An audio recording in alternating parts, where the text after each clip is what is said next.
Myntri Rangbah ka Jylla Conrad Sangma, lembat ki Myntri ka sorkar, kila Leit Sngewlem Symbud Symbud Myntri Rangbah Barim ka Jylla, uba SD Khongwir, ubala khlad no mynne ka step, ka arphaway tarik naiwieng hajar arphulai.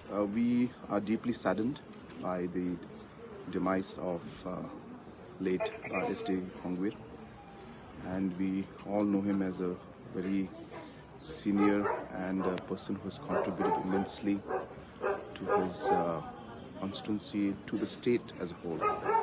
And he has been known as a person who's been really loved by the masses. And it was reflected in the kind of support he continued even after he was not an MLA. Even then, the support that he saw, the love he saw from the people, just simply reflected the kind of leader he was, the kind of love that people had for him. So definitely we will all miss him. I also have had the opportunity to interact and meet and work with him in the past. Even as a Rangbah, we had, when he was the Rangbah, we had multiple meetings.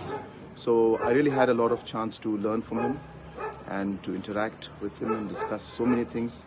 And I remember meeting him last just before the elections, and it was a great opportunity. I'm happy I got that opportunity to meet him. So at this point, I do express my deepest condolences to the bereaved family, and I pray to Almighty that his soul may rest in peace and give strength to the family so that they can bear this loss that they had.